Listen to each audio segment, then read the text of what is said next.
Today in chapter ratio and proportion, I am starting the exercise number 8.2. 8.2 exercise because 8.1 is already gone in the last video. So in 8.2 there are 10 questions, and in 10 questions I am going to solve all the questions here.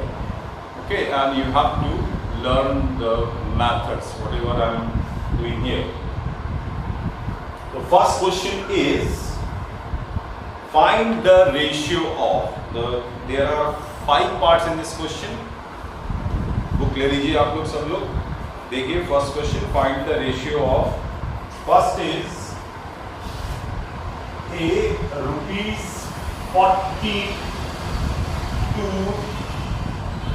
50 paise, and B part is 90 kilometer to 8100 meter. Okay, now by solving this question, you have to make the units equal. आपको पहले इसके units को एक करना पड़ेगा. जैसे देखिए यहाँ पर ₹40 है और यहाँ पर पैसे, तो आपको पता है 1 रुपए में 100 पैसे, मतलब 1 rupee contain 100 पैसे. सो ₹40 upon 50 पैसे is equal to 40 into 100 पैसे, ओके, अपॉन 50 पैसे. ओके, सो ये 50 और ये 102, आंसर ऊपर आया 80. पैसे से पैसे cancel because ratio has no unit. Okay, so पैसे पैसे कैंसिल. 40 into 2 80 और नीचे आया 1. सो आपका रेशियो हो गया 80:1. करेक्ट, इजी है. Second, 90 kilometre to 8100 metre. So 90 kilometre upon 8100 metre. ध्यान रखिएगा ये 2 लिखा हुआ है, 2 वाले को नीचे लिखना है, इससे पहले वाले को ऊपर लिखना है. ठीक है. सो 90 किलोमीटर मतलब हुआ 90 into 1000 metre upon 8100 meter. So meter is gone and 2 zeros are also gone. ऊपर कितना आया 900, तो हम इसको 9 into 100 लिख रहे हैं, divided by 81. So ये 9 1 से 9, 9 9 से 81. So आंसर आया आपका 100 upon 9. तो रेशियो हो गया आपका 100:9. So this is the ratio in between 90 kilometer and 8100 meter. Okay, so this is the method for solving. So third and fourth में C and D बताऊंगा. E आपको फीस वाला ही है, वो आपको खुद करना है. करेक्ट है. So C और D में करके दिखाना. is 15 days to 30 hours, and D is 15 liter to 300 milliliter. आपकी बुक में लीटर स्मॉल एल में लिखा हुआ है, तो आप इसको कैपिटल एल में कर लीजिएगा. ठीक है. तो इसको कैसे करेंगे? 15 डेज, ये आवर्स. आपको पता है ये डेज जो है बड़ा होता है, आवर्स जो होते हैं वो, मतलब 1 day is equal to 24 hours. So we have to write like this: 15 days upon 30 hours. So इसको हम लिखेंगे 15 into 24 hours, HR लिखा. ठीक है. and 30 hours. ओके, तो ये 15 से ये कैंसिल हो गया 2 और ये 2 से कैंसिल हुआ 12. तो आंसर है आपका 12:1. तो रेशियो रेशियो हो गया आपका 12:1 लाइक दिस। रेशियो फॉर्म में लिखना है तो ऐसे 12:1. This is the ratio between 15 days and 30 hours. Okay, now next is 15 liter upon 300 milliliter. So 1 liter में कितने 1000 milliliter होते हैं? 1 liter is equal to 1000 milliliter. So 15 into 1000 upon 300 ml. So ml is gone. 2 zeros are also cut. So अब ये 3 से आप cancel कर सकते हैं 5. ऊपर आया 50, नीचे आया 1. So ratio हो गया 50:1. So these are the question 1. Okay. Now question number 2. Sagar took, book में देखिए, Sagar took 4 quizzes over the course of 2 weeks. How many weeks of his school will Sagar have to attend this quarter before he have taken the total 12 quizzes? Assume the relationship is directly proportional. इसमें directly proportional का मतलब ये होता है if two quantities are related, जैसे speed और distance या speed और time, तो ये सब डायरेक्टली प्रोपोर्शनल का मतलब है कि अगर एक क्वांटिटी को हम इंक्रीज करेंगे तो दूसरी भी इंक्रीज हो।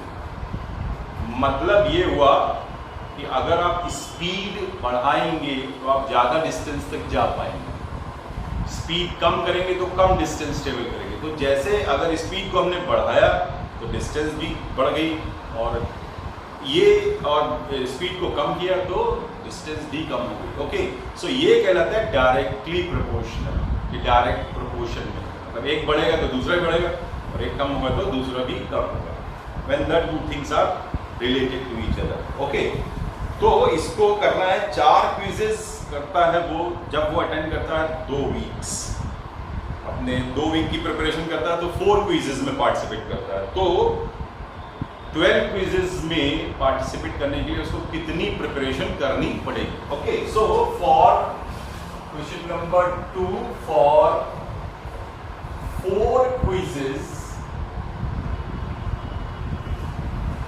he attended 2 weeks. Okay, therefore for 1 quiz, एक क्विज को अटेंड करने के लिए क्या करेंगे? 2/4V. ओके, यूनिटरी मेथड है। ओके, अभी मैंने आपको पहले भी इसके बताया यूनिटरी मेथड क्या होता है। ओके, नाउ देयरफॉर अभी कम के लिए पूछा गया, 4 से कम हुआ इसलिए डिवाइड किया। अब फॉर 12 क्विजेस तो कितना होगा? अब ज्यादा हो गया, 1 से ज्यादा तो मल्टीप्लाई 2/4 into 12, तो ये कैंसिल होगा, 4 1 4 4 3 12, सो कितना आया? Is equal to 6 weeks, 2 3 6 weeks. Okay, तो आपको इस तरीके से ये क्वेश्चन को करना है। दूसरा मेथड और है, एक तो इसमें वीक है और दूसरा क्विजेस है, तो आप क्या कर सकते हो? दूसरा वाला मेथड, जैसे क्विजेस, यहाँ पे क्विज लिख लीजिए, यहाँ पर वीक, ये हम रेशियो लेके चलते हैं, ठीक है? तो क्विज कितनी है? 4, तो वीक कितने लेता है? 2। अब 12 क्विजेस हैं तो वीक कितने लेगा फाइंड आउट करना है, ये x, how many weeks.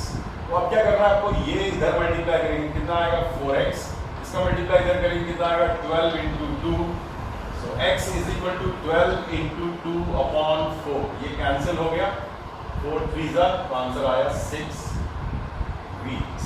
So this is your answer, second method. This is the method number 2, this is the unitary method. तो आप किसी भी मेथड से इसको कर सकते हैं, परेशान होने की जरूरत नहीं है। जो भी मेथड आप करेंगे वो सही होना चाहिए। ये मेथड हम लोग अप्लाई करते हैं जब कॉम्पिटिटिव एग्जामिनेशन के क्वेश्चंस करते हैं, लेकिन आप यहाँ पे भी एग्जाम में कर सकते हैं। Okay, don't worry. Now question number 3, Ankita made 6 kg, book में देखिए, Ankita made 6 kg of mango pickle in 3 days. How many days did the Ankita spend in the making the pickle if she had made 24 kg of pickle? तिल मतलब आम का अचार, खट्टा खट्टा, ठीक है ना, ज़्यादा नहीं खाते, थोड़ा सा। Ankita made 6 kg of mango pickle. Mango pickle तो बहुत खट्टा होता है भाई। 6 kg बनाती है तो 3 दिन लेती है। अब उसको अगर 24 kg उसने बनाया तो कितना दिन लिया होगा, ये आपको फाइंड आउट करना है। तो यूनिटरी मेथड से कैसे करेंगे? फॉर 6 kg शी टुक कितना? 3 days। इतना, therefore for 1 kg she will cook 30/6 days। यहाँ डिवाइड क्यों किया? क्योंकि 6 से 1 कम है, मतलब कम के लिए पूछा जाएगा तो डिवाइड करना। तो 1 kg 6 kg से 1 kg कम है, इसलिए डिवाइड कर दिया। Therefore for 24 kg, ठीक है, तो 24 के 1 से 24 ज्यादा है, तो जब ज्यादा होगा तो multiply, so we took 3/6 into 24 days। तो ये कैंसिल हो गया, यहाँ आया 4, 6 4 24, therefore 3 4 12 days, मतलब वो 12 दिन लेगी 24 किलो बनाने के लिए। ओके, अब दूसरा जो मेथड है वो देखिए, एक है केजी और दूसरा है आपका डेज। ये रेशियो लेना है आपको। तो पहले देखिए 6 kg, 6 kg 3 days। अब 24 kg upon how many days? Cross multiply, 6x is equal to 24 into 3, so x is equal to 24 into 3/6। Answer आया, ये कैंसिल हो गया 4 से, 4 3 12 days। So this is another method to second method, first method unitary method, second method is this। समझ में आ गया? पूछना हो तो पूछ सकते हो। क्या सबके पास? तो बुक में देखिए question number 4। 2 numbers are in the ratio 3:4।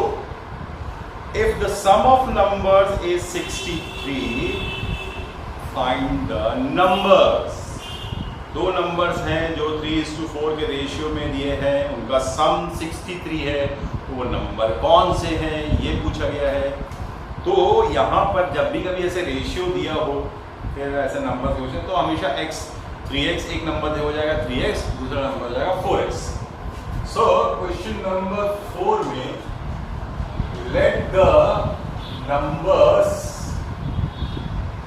be 3x and 4x। देखिए रेशियो हो गया 3:4। अब इन दोनों का सम क्या है? Sum of numbers is equal to 63। इसका मतलब 3x plus 4x is equal to कितना आएगा? 63। यह आया आपका 7x is equal to 63, therefore x is equal to 63/7, that is 9। so x की वैल्यू 9 आई है, तो इनमें 9 से मल्टीप्लाई कर दीजिए, तो फर्स्ट नंबर हुआ आपका, therefore first number is equal to होगा 3 into 3x है। 3x मतलब 3 into 9, that is 27, करेक्ट। तो second number is equal to 4x, मतलब 4 into 9, that is 36। 9 4 जा 36। अब इन दोनों को ऐड करेंगे, देखेंगे 63 आ जाए। तो इन दोनों का रेशियो भी 3:4 है। 9 से दोनों को डिवाइड करेंगे तो यहाँ 3 आएगा, यहाँ 4 आएगा। तो 3:4 का रेशियो भी हो गया और दोनों का सम 63 भी हो गया। चेक हो गया, आंसर हो गया। ठीक है, समझ में आया? समझ में आया कि नहीं? क्वेश्चन नंबर 5 थोड़ा सा बड़ा है। इस क्वेश्चन नंबर 5 में बुक में देखिए, a bag contains ₹510 in the form of 50 पैसे, 25 पैसे and 20 पैसे। 50 पैसे, 25 पैसे and 20 पैसे। अब तो 20 पैसे चलते नहीं, 25 पैसे दिखते ही नहीं है, 50 पैसे भी नहीं दिखते, ठीक है। Coins are in the ratio 2:3:4, ratio में दिया हुआ है 2:3:4, मतलब 50 पैसे कॉइन 2x, 25 पैसे कॉइन 3x एंड 20 पैसे कॉइन 4x। अब सबकी जो वैल्यू है दैट इज 510, तो वैल्यू पहले कैलकुलेट करना पड़ेगा सबकी। लेट द नंबर ऑफ 50 पैसे कॉइन्स बी 2x, 2:3:4 है ना, इसलिए the number of 25 पैसे coin be 3x and the number of 20 पैसे coin be 4x। अब इन तीनों की वैल्यू निकाल लेंगे। अगर इतने 50 पैसे की कॉइन है तो इनका पैसा कितना होगा? अगर 2 होंगे तो 1 रुपये हो गए, 4 होंगे तो 2 रुपये हो गए, कितना होगा? ठीक है, तो हम लोग ऐसे करेंगे, कैसे आया? वैल्यू ऑफ 50 पैसे कॉइन इज इक्वल टू हो जाएगा 2x इंटू 50 पैसे, तो ये हो गया आपका 100x पैसे, ठीक है। वैल्यू ऑफ 25 पैसे coin is equal to 3x into 25 पैसे is equal to 75x पैसे, and the value of 20 पैसे coin is equal to 4x into 20 पैसे, so ये कितना हो गया 80x पैसे। ये वैल्यू हमें निकालना है नंबर कितना है, ठीक है। तो अब इन तीनों का वैल्यू टोटल 510 रुपीज होना चाहिए।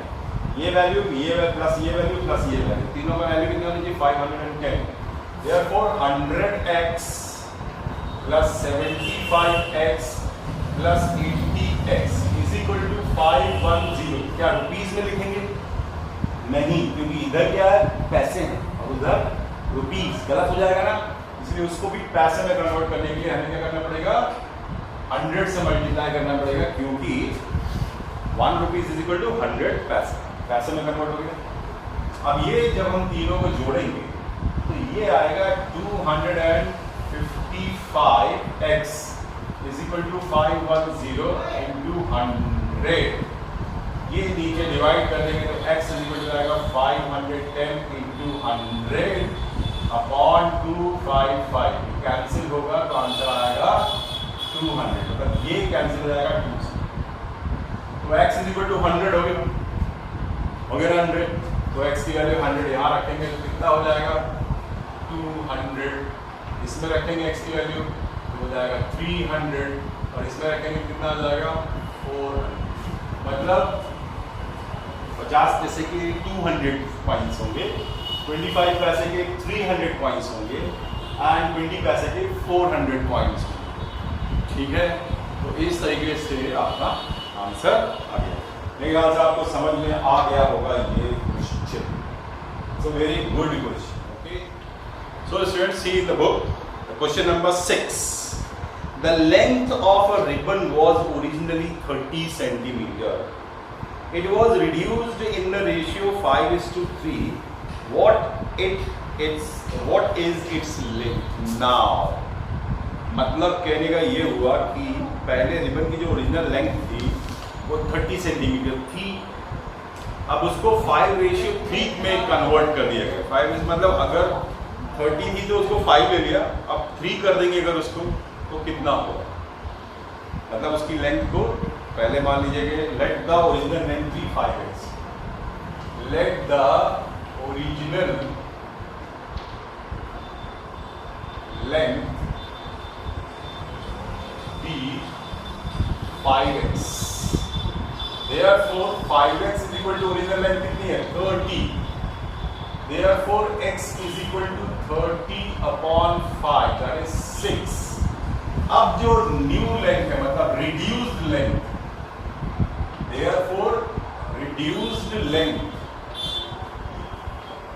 इज इक्वल टू क्या हो जाएगा 3x, क्योंकि 5:3 के रेशियो में चेंज किया गया ना 3x, मतलब 3 into 6 दैट इज 18 मीटर। मतलब जो रिबन 30 मीटर का है 30 सेंटीमीटर का है उसको, सॉरी यहाँ सेंटीमीटर आएगा, तो जो 30 सेंटीमीटर का है उसको उसका 3/5 कितना होगा ये पूछा गया है उससे। ठीक है, अगर 30 मीटर है तो उसको 5 ले लो, तो 3 होगा तो कितना होगा, ऐसा करें। ठीक है, समझ में आया। Now question number 7,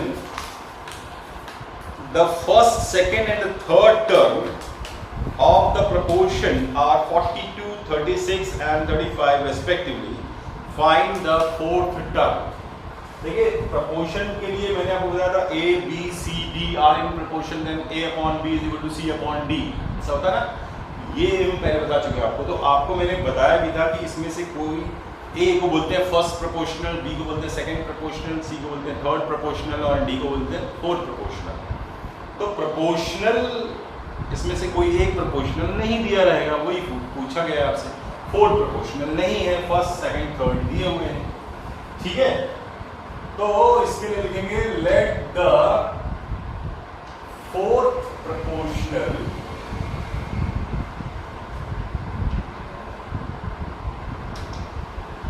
B x, therefore 42, and 36, 35 and x are in proportion।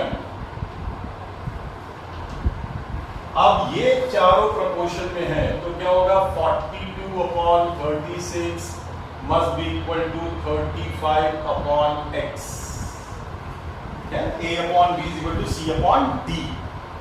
ठीक है, तो ये इसको करना है सॉल्व, आपको ये मल्टीप्लाई करना, इसका मल्टीप्लाई मतलब 42x is equal to 35 into 36, x is equal to 35 into 36 upon 42। अब देखिए 7 6 and 7 5 और ये कैंसिल हुआ 6 से 6, x is equal to आया 30, 5 into 6, 5 into 6 30। So the fourth proportional will be, इसमें फोर्थ टर्म लिखा हुआ है, एक्चुअली आपको बोलना है फोर्थ proportional will be 30। ये आपका आंसर है। ठीक है, समझ में आया। Now let's read question number 8। Mother divided the money Ram, Shyam and Meena in the ratio 2:3:5. If Meena got rupees 150, then find the total amount and the money received by the Ram and Shyam। Mother ने राम, श्याम और मीना को जो पैसे divide किए वो 2:3:5 के ratio में divide किए। अगर मीना को 150 रुपीज़ मिले हैं तो टोटल अमाउंट कितना था और राम और श्याम का पार्ट कितना है, ये आपको फाइंड आउट करना है यहाँ पर। तो let the part of Ram be 2x, the part of Shyam be 3x and the part of Meena be 5x। Therefore total amount कितना होगा, total amount is equal to 2x plus 3x plus 5x।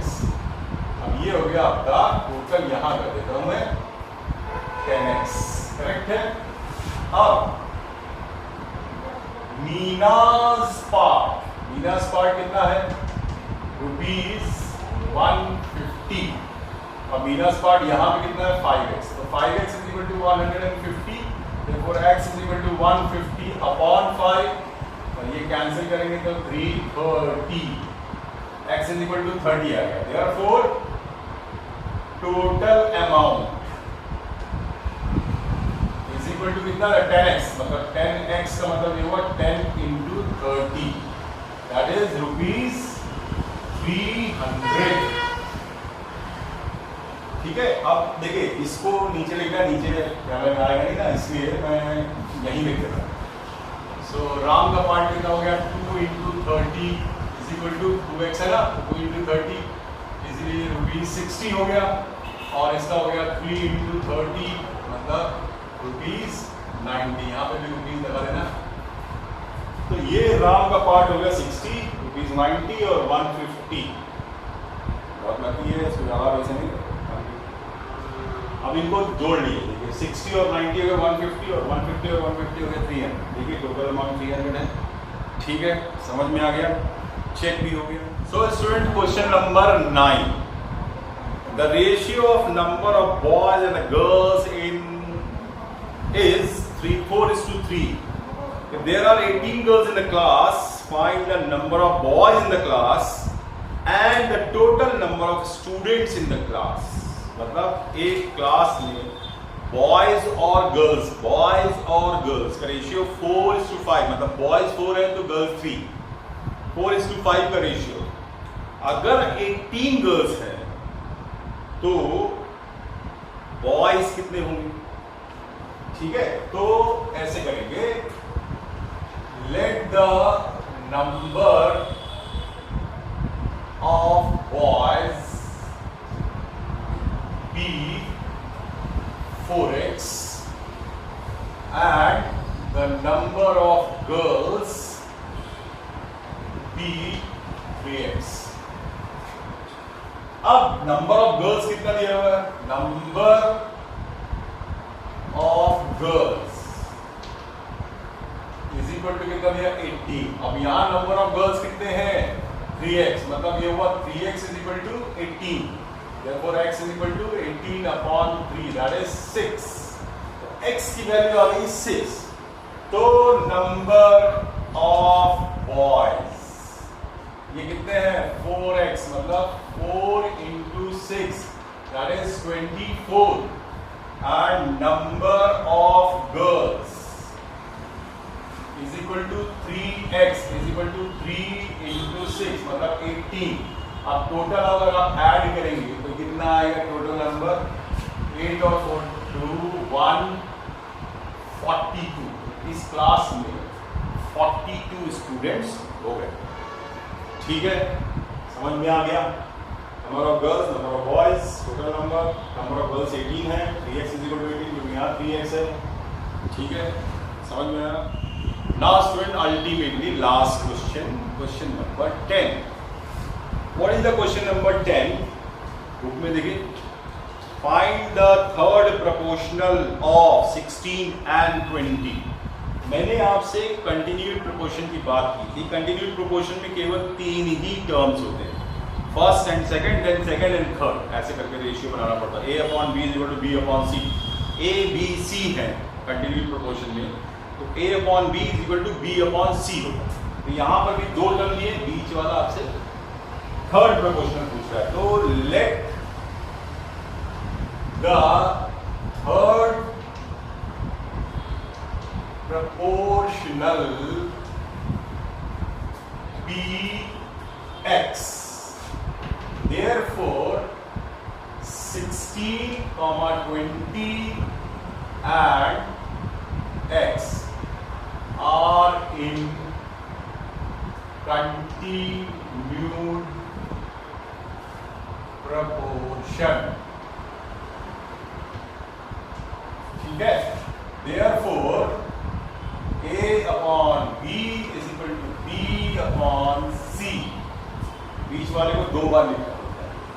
अब cross multiply करेंगे तो आएगा 16x is equal to 20 into 20, और 16 को divide कर देंगे यहाँ से इधर, x is equal to आएगा 20 into 20 upon 16। अब इसको सॉल्व करने का तरीका देखिए, 20 into 20 upon 4 into 4, ऐसे कर लीजिए, ये कैंसिल कीजिए 5 से, ये भी कैंसिल कीजिए 5 से, तो आया 25। 5 5 का 25. So इसका जो फोर्थ प्रोपोर्शनल होगा वो होगा 25. That's it. This chapter is finished now. 8.1 and 8.2 जो मैं नोट्स भेजूंगा उसको आप कॉपी कीजिएगा, ठीक है. अगले उसमें आपका नया चैप्टर स्टार्ट होगा, that is called unitary method.